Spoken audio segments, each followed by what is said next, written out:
Salatu wassalamu ala rasulillah wa ala alihi wa sahbihi wa mawala. Bapak Ibu yang dirahmati Allah, alhamdulillah, puji syukur kita haturkan kepada Allah Subhanahu wa taala atas semua limpahan nikmat yang kita terima, lebih khusus nikmat iman yang tentunya harus kita kuatkan dengan mengkaji lagi tentang akidah yang lurus, dan termasuk dalam bab akidah adalah mengimani datangnya Dajjal.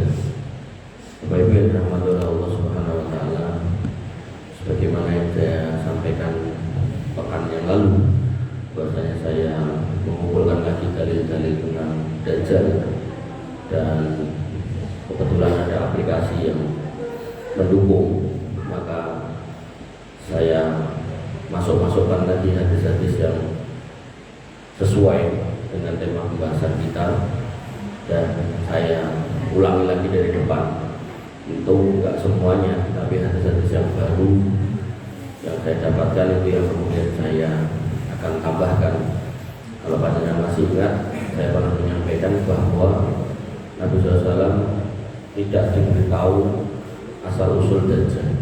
Jadi Dajjal itu datang dan ada dan nyata dan hadir dan orang, bukan jin atau setan, bukan barang gaib, tapi benar-benar nanti ada orangnya.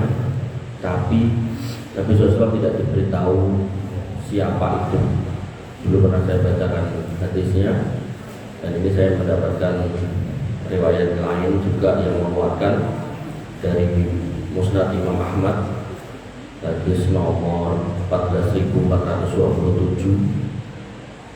Dikatakan di sini bahwasanya telah menceritakan kepada kami Muhammad bin Sabit, telah menceritakan kepada kami Ibrahim bin Tohman dari Abu Az-Zubair dari Jabir bin Abdullah, annahu qala, bahwasanya dia berkata, inna imra'atan minal Yahudi bil Madinah waladat, ada seorang wanita dari kalangan Yahudi di Madinah yang melahirkan gulaman, seorang anak laki-laki, mamsuhatun ainuhu toli'atun natinatun, yang mana salah satu matanya tertutup dan menonjol keluar.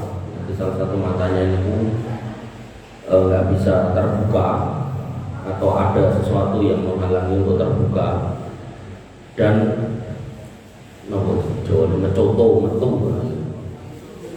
Kemudian fa'asfaqa Rasulullah sallallahu alaihi wasallam ayyakuna ad-Dajjal.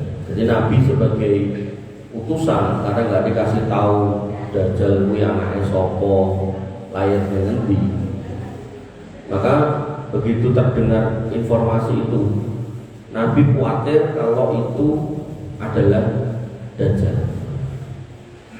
Jadi kekhawatiran Nabi menunjukkan Nabi tidak dikasih tahu Dajjal itu lahir di mana dan dari orang tua siapa. Kemudian fawajadahu tahta qatifatin yuhamhimu. Kemudian singkat cerita, beliau SAW menemui anak itu.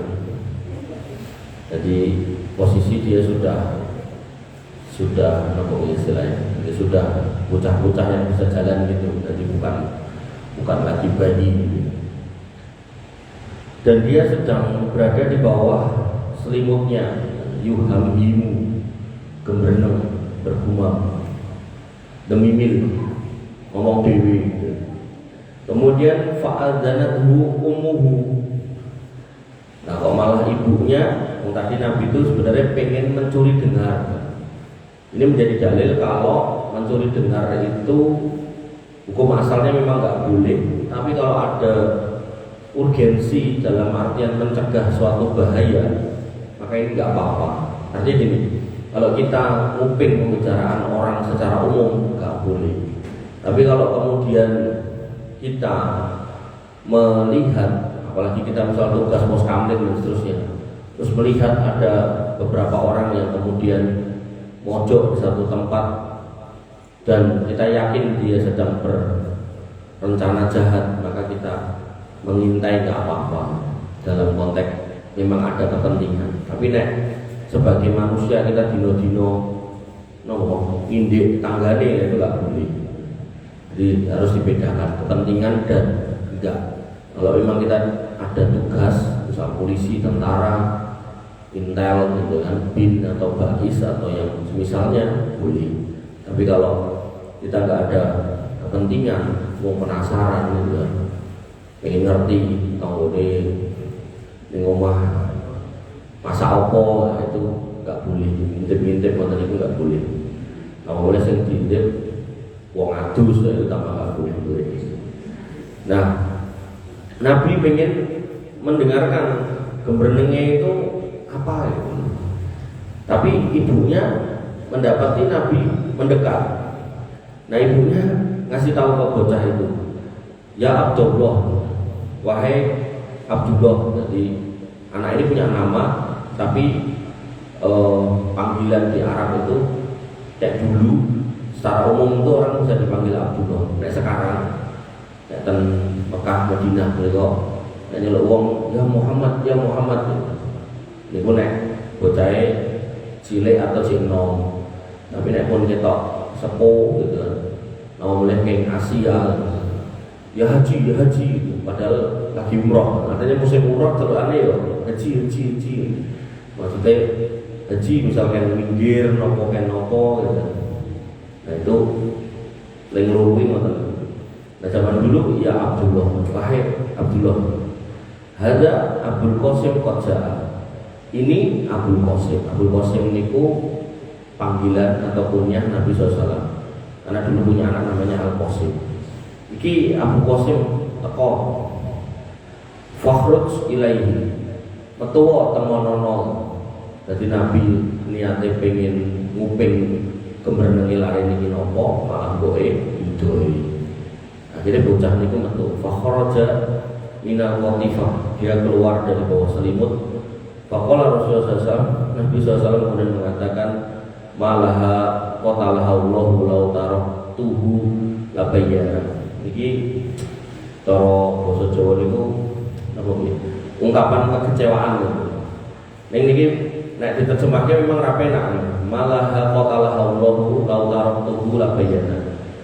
Apa yang terjadi dengan ibunya itu tadi? Qatalallahu Allah, semoga Allah memeranginya. Terjemahane ngoten iki karepe alah mbok yo mau rasa dikandani ngoten iki. Jadi ungkapan kekecewaan Nabi ngopo ibuke dadak ngandani bocah iki. Kalau sekiranya ibunya tadi tidak ngasih tahu gitu, maka labayya keadaannya akan jelas bocah ini sopo. Kayak gembreng ngopo. Jadi Nabi sekali lagi ini menunjukkan Nabi ini buatan ngertos barang goib, kecuali yang diberitahu oleh Allah Subhanahu Wa Taala.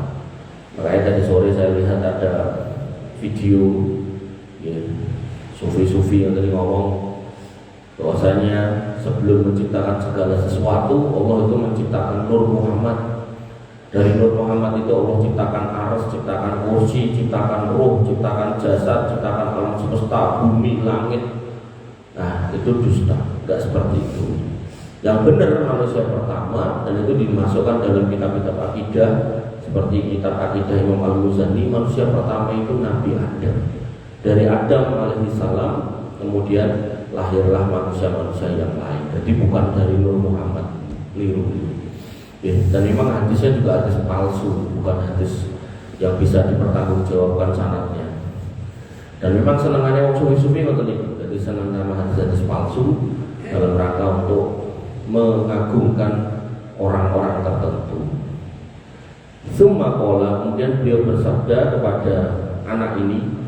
Nah, di sini disebut namanya ya Ibnu Sa'id, wahai Ibnu Sa'id.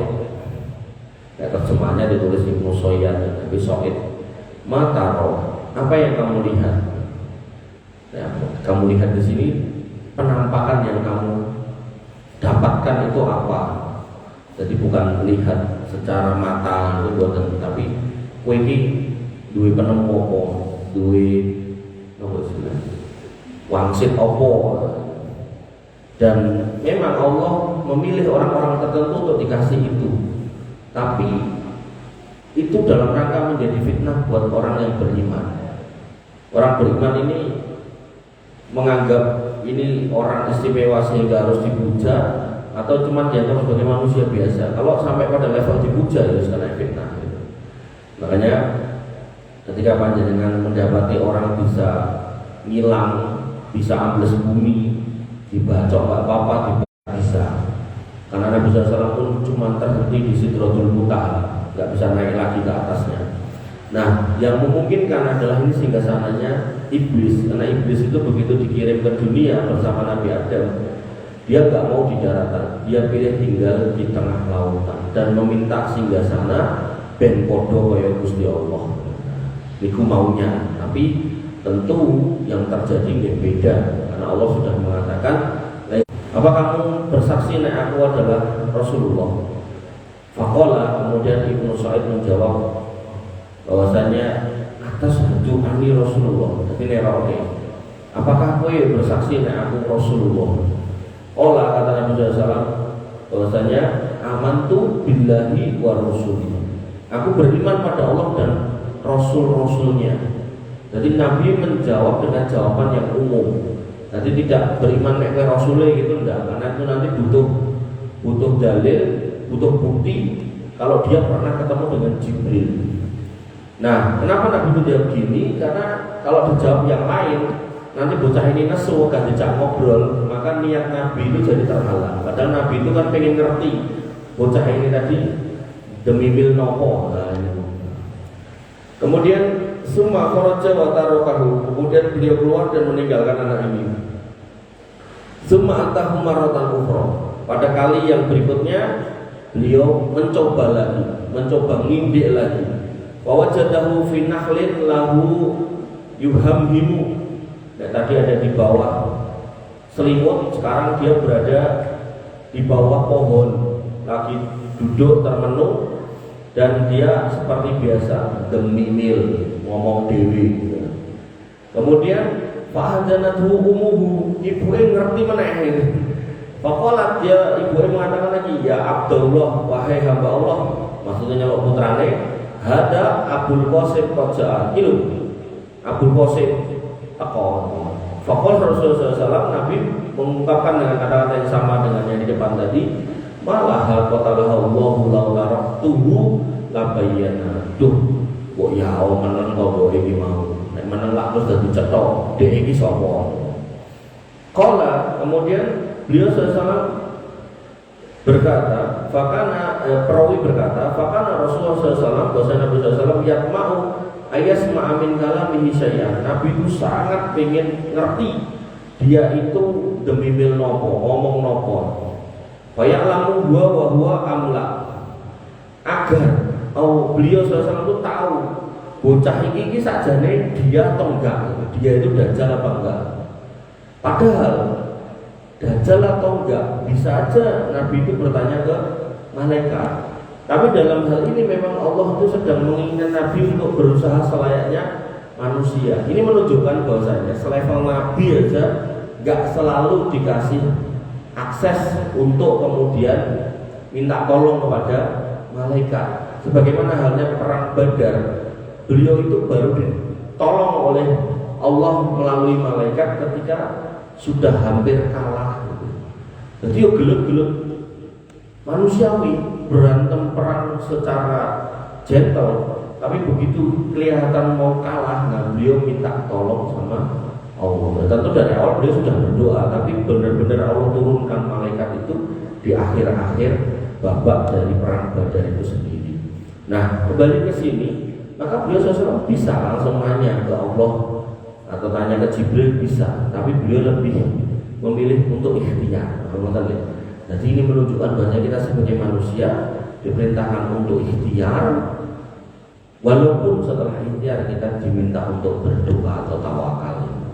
Nah, maka beliau kemudian berkata lagi, karena wis dijujuh ke kabeh mboke.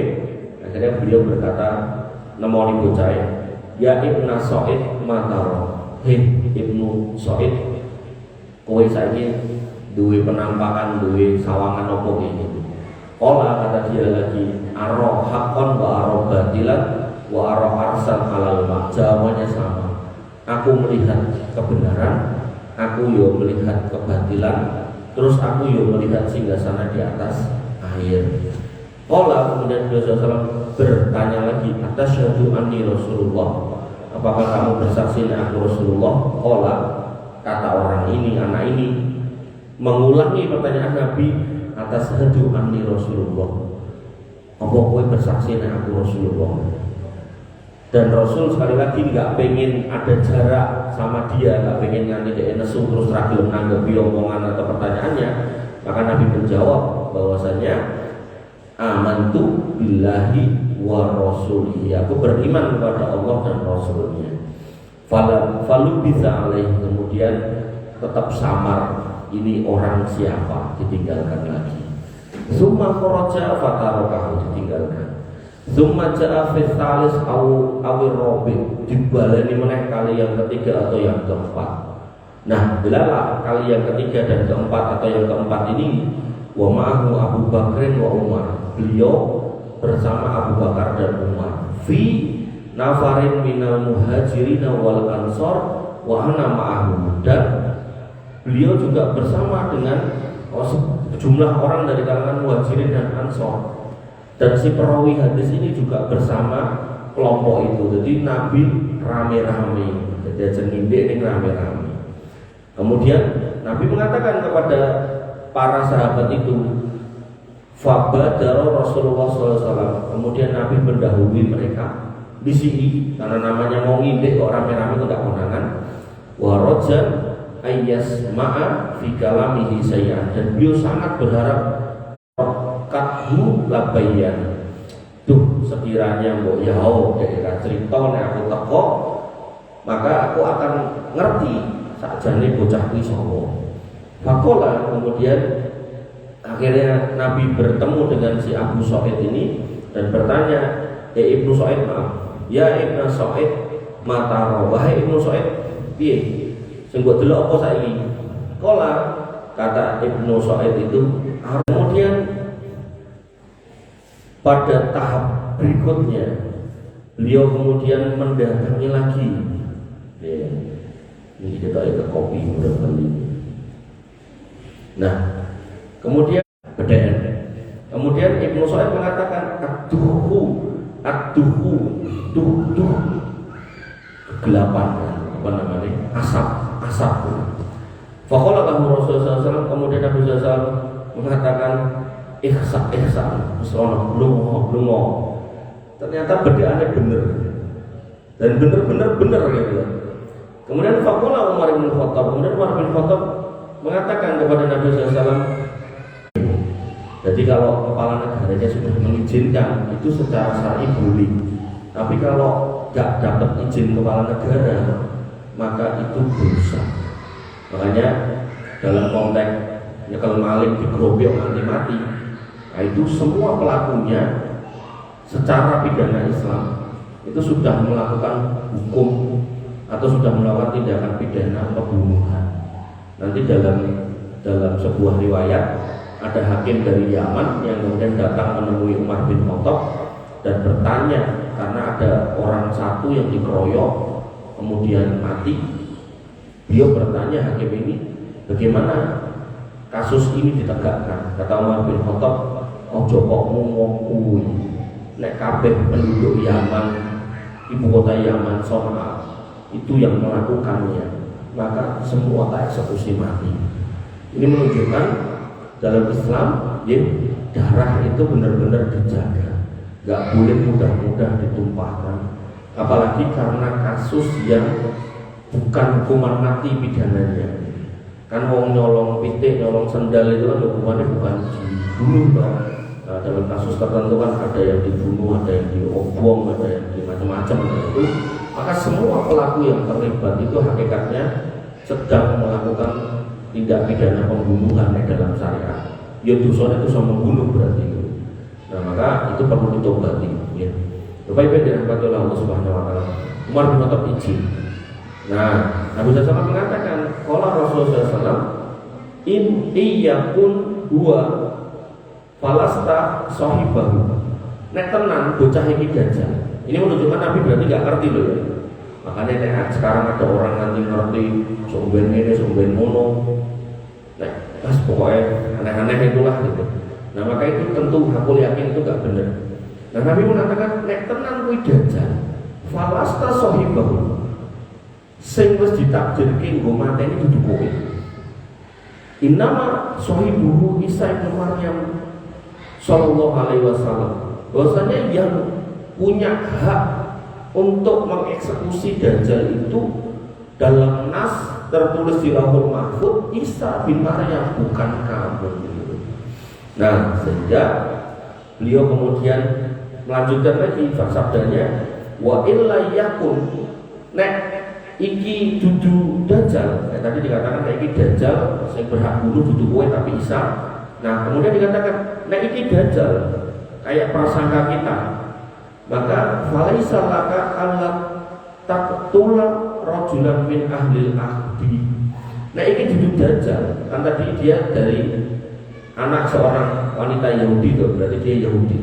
Jadi nek di Yahudi itu nek wong napa kiai Jawa niku nasabnya kan diturunkan dari bapaknya. Orang Arab juga demikian. Nek orang Padang dari ibunya, orang Batak dari bapaknya. Nek Yahudi, bapak atau ibunya Yahudi, anaknya itu otomatis Yahudi. Ya, jadi bisa dari jalur bapaknya. Misal Pak Yahudi, boe negro, anaknya lahir negro Yahudi.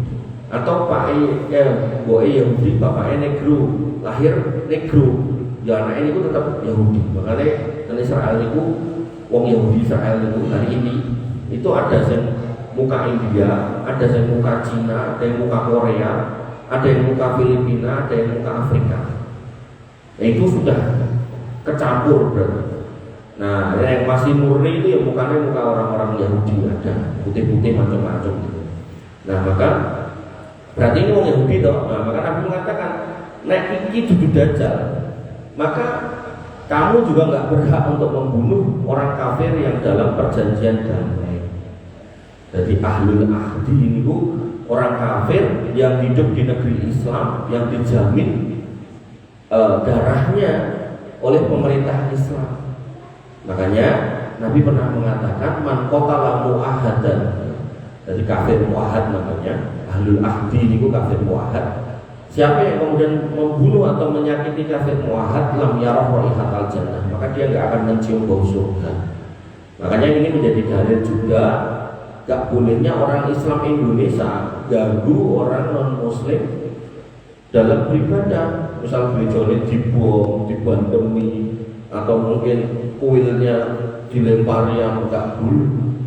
Karena lakum dinukum baliatin batasnya di situ. Kita enggak mencampur adukan agama kita dengan mereka dan kita enggak mengganggu mereka.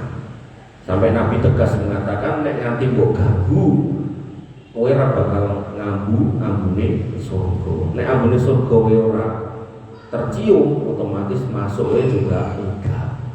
Ini menunjukkan pentingnya pemahaman yang baik atas dalil-dalil. Nah, Umar bin Khattab dilarang membunuh. Nek kowe dajjal dudu hakmu. Nek dudu dajjal kowe ora kena mateni wong kafir yang ada di dalam negeri yang damai. Kemudian Nabi SAW bersabda, "Falam yazalu Rasulullah SAW." Perawi berkata, "Falam yazalu Rasulullah SAW musfiqan annahu dajjal." Dan dengan kejadian itu berakhir, Nabi tetap penasaran, tetap merasa berat atau merasa was-was, ojo-ojo bocah kuwi memang dajjal. Artinya ya sudahlah, nyoba ping 3 ping 4 gagal, gak ngerti ya sudah. Jelalah nyoba terakhir kon bedek apa yang dibatin iso, maka ada potensi dia dajjal. Ning pasti dajjal apa bukan? Nah, Nabi juga nggak ngerti, makanya ditinggalkan. Betul ya? Kemudian kita cari lagi hadis yang sudah saya dapatkan dan sudah saya selipkan. Untakan halaman 178. akhir. Bahkan ketika Dajjal itu nanti akan datang atau diramalkan atau disampaikan akan datang, maka yang terjadi, Dajjal yang sebenarnya itu akan muncul ketika manusia itu sudah lupa soal Dajjal. Dajjal ini sopo, terus serang ngerti. Makanya kemarin saya diskusi sama istri saya, kan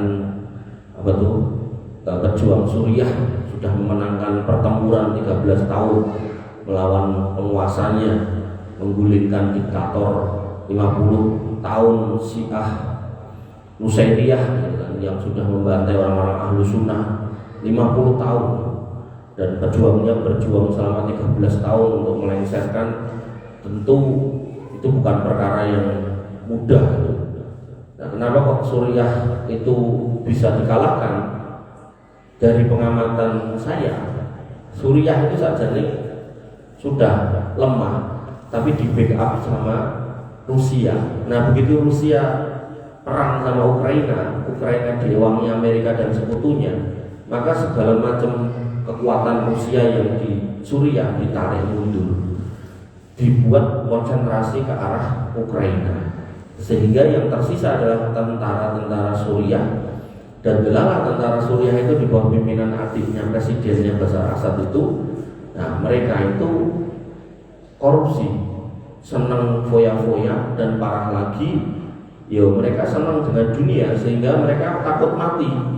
Sedangkan para pejuang ini 13 tahun bertahan nyari mati. Jadi beda kelas itu. Satu kelasnya takut mati, senang duit, yang siji serang gagas duit, malah seneng nanti mati di medan perang. Nah, Rusia mundur, Iran juga lagi rusuh sama Israel, mundur juga, gitu kan.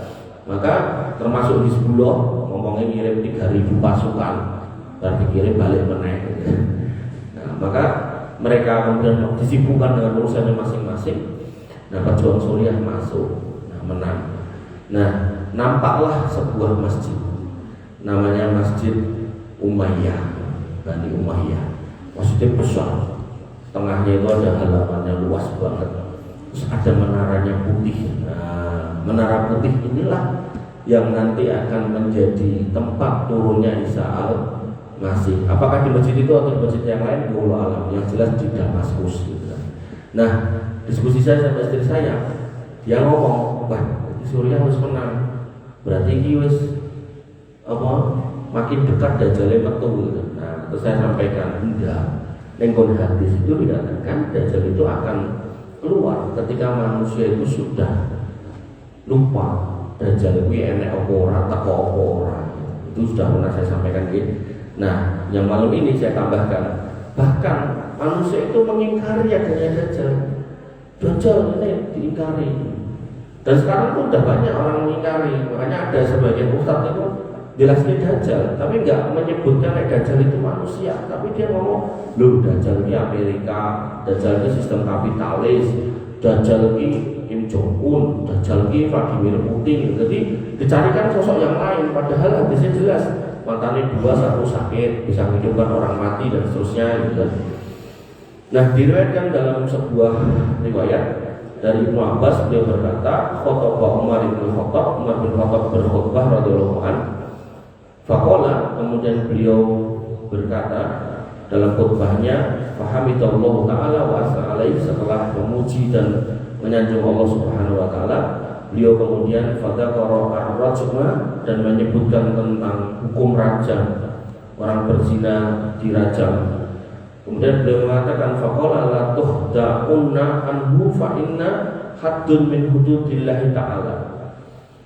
Beliau mengingatkan bahwasanya jangan kamu meninggalkan atau melupakan hukum rajam, karena itu hukum dari Allah Subhanahu wa taala.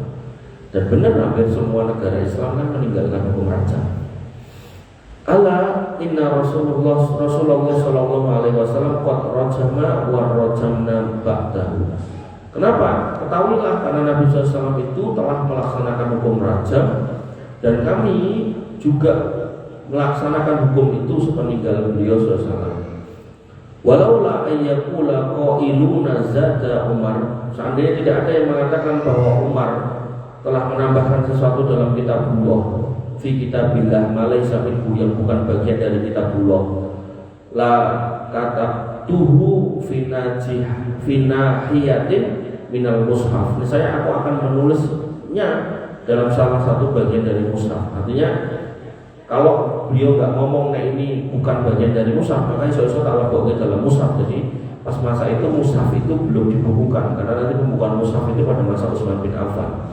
Kemudian Sahidah Umar bin Khattab radhiyallahu anhu, kemudian Umar radhiyallahu bersaksi, dan beliau mengatakan, Abdurrahman bin Auf dan yang lain-lainnya juga menyaksikan, anna Rasulullah sallallahu alaihi wasallam qad rajama wa rajama ba'dahu. Kemudian beliau mengatakan, ala wa innahu, ketahuilah sesungguhnya saya kunu min ba'dikum qaumun, akan muncul di antara kalian kaum yang yukadzibuna birrajmi, yang akan mengingkari hukum rajam. Gak mau hukum rajam ini kejam, sadis. Kemudian wabid dajjal, dan juga akan mengingkari dajjal. Jadi mengingkari hukum rajam pun enten, mengingkari dajjal nggih pun enten. Kemudian wabid syafaah, dan akan mengingkari syafaat niku nggih pun enten. Kemudian wabi adzabil kubur niku nggih pun enten. Jadi ada ormas besar, tapi sudah dilarang oleh pemerintah, itu mengatakan ada kubur itu nggak ada, karena hadisnya hadis ahad kan. Kemudian wabi qaumin yakhrujuna minan nar ba'dama istahasyu, dan ada pula kaum yang akan dikeluarkan dari neraka setelah mereka terbakar. Kalau ini nanti berarti. Nah, dalil ini menjadi dasar bahwasanya Dajjal itu akan keluar ketika khotib-khotib, ustaz-ustaz, guru-guru sudah nggak pernah menjelaskannya, dan bahkan manusia-manusia sudah banyak yang mengingkarinya. Dan hari ini sudah ada di posisi itu, banyak orang yang mengingkari tentang Dajjal. Oh ya enek wong iso urip wong. Bapak Ibu yang dirahmati oleh Allah Subhanahu wa taala. Kemudian saya tambahkan lagi, saya temukan lagi atau dapatkan lagi dalil tentang keadaan sebelum munculnya Dajjal. Kalau yang lalu itu kan Dajjal membawa 3 fitnah. Maka ini dalam riwayat ini disebutkan bahwa Nabi Muhammad bersabda, inna amamat Dajjal sinina khodha'ah, bahwasanya sebelum kedatangan Dajjal itu akan ada tahun-tahun yang penuh dengan penipuan. Teman nipu teman, anak nipu orang tua, tetangga nipu tetangga, pemimpin nipu rakyatnya, atau rakyat nipu pemimpinnya, ya sosok enten, sampai ustadz nipu umatnya, ini enten gitu. Jadi jamaah oke, terus investasi, kumpul duit oke, baru itu sombong. Kemudian yukadzabu fiha as-shadiq wa yusaddabu fiha al-kadhib. Pada masa itu dikatakan oleh Nabi SAW, orang jujur dianggap pembohong dan orang bohong dianggap jujur. Jadi orang itu pada masa waktu itu, yang mungkin juga hari ini, itu sudah tidak dilihat dari omongannya, tapi dilihat dari casingnya. Pilih saya, begitu kepilih, saya nanti janji ini. Begitu kepilih kan dilakoni, berarti kan pembohong jane. Tapi dia tetap disobyo-sobyo, mergone nggih menyuplai konstituennya itu loh. Itu nek ngomong ke urusan perpolitikan enten arah-arah ke sana. Artinya ya inilah zaman ini. Kita mau istilahnya mengingkari itu ya nggak bisa. Bahkan ada lagi dari sisi versi agama, daftarkan putra jenengan ke pesantren saya. Begitu mlebu, dunia diajari agama malah dicabuli.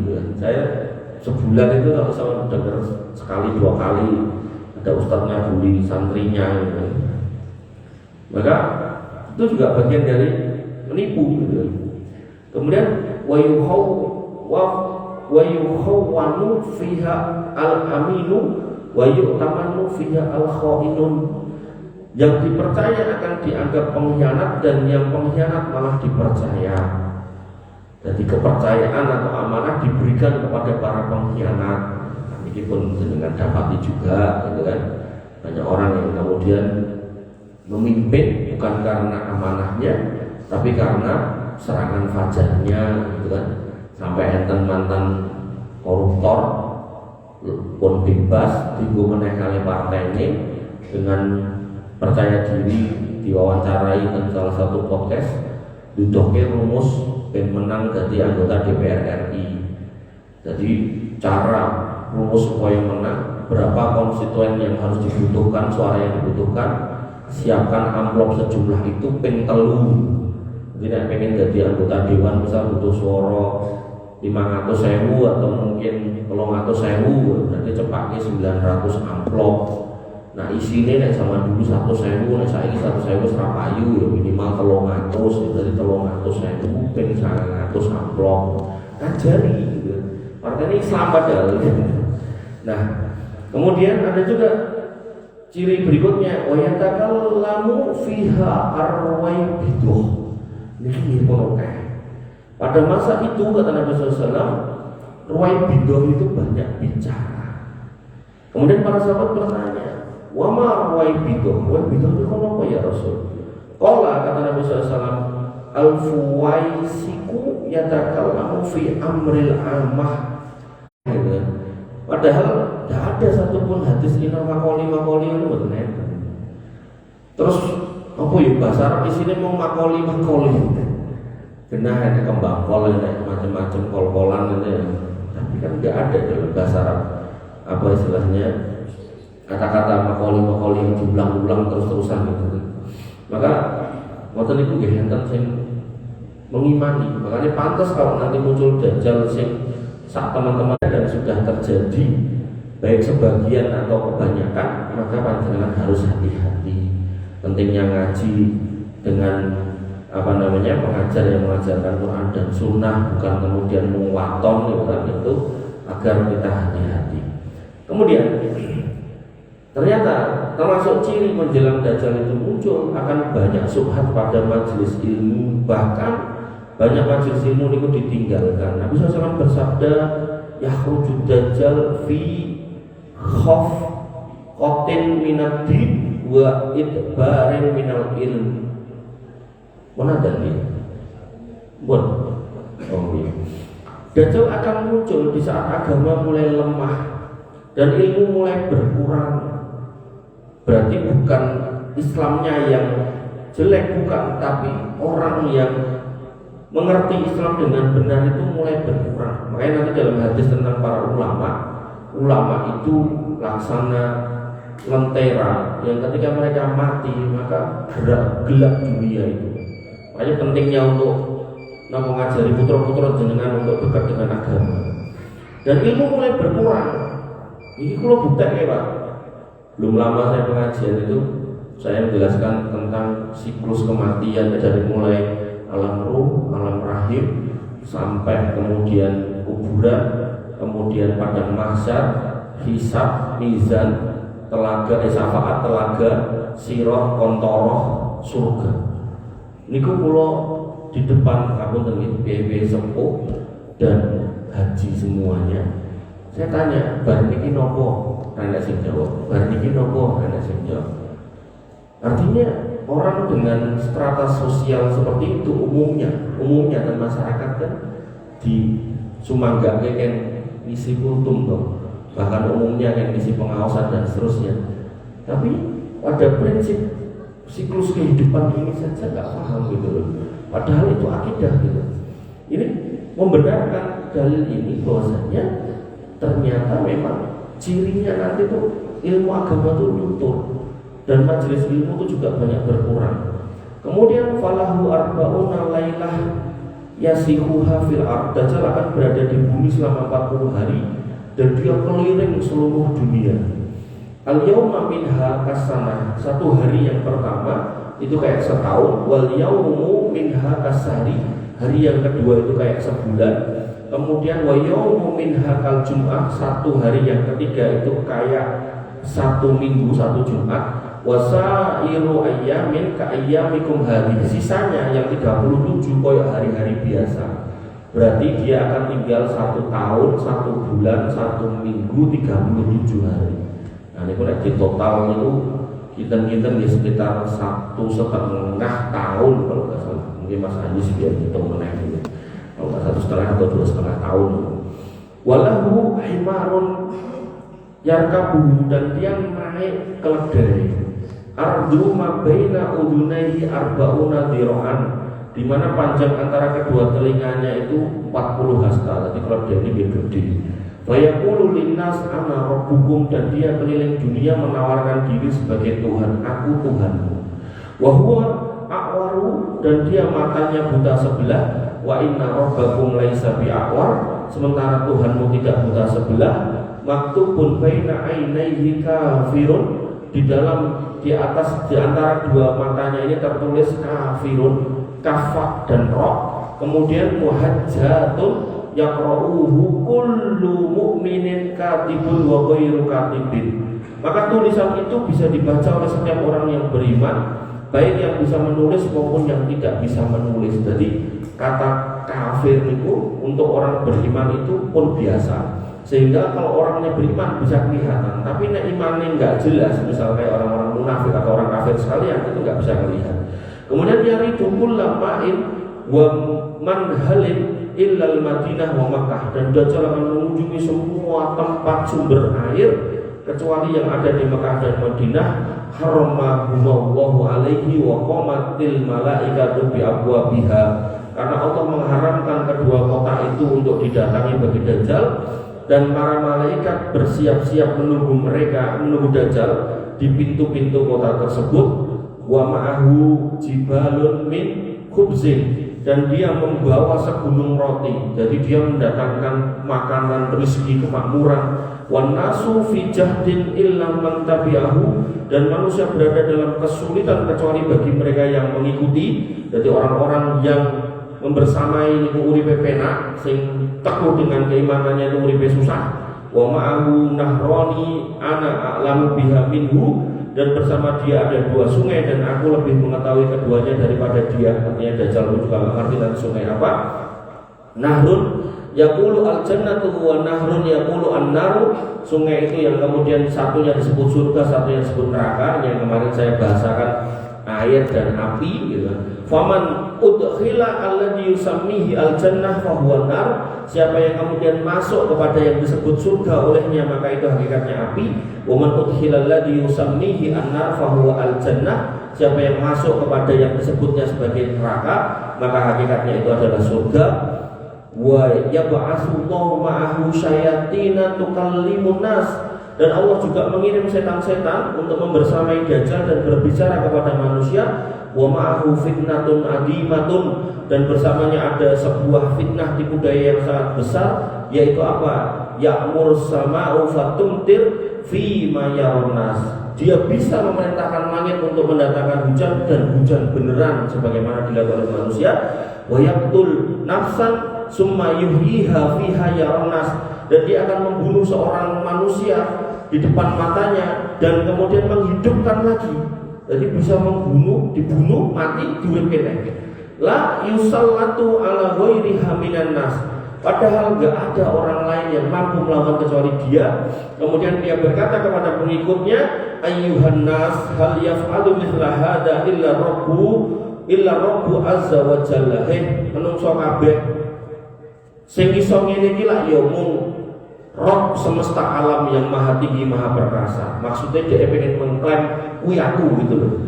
Qala, kata orang-orang Islam, fayafirul muslimun, mereka kemudian orang-orang Islam itu lari ilal jabali ad-Duhan bisyam, menuju gunung ad-Duhan yang tadi disebut sama Ibnu Soyad yang ada di Syam. Syam niku sakniki nggih Suriah niku.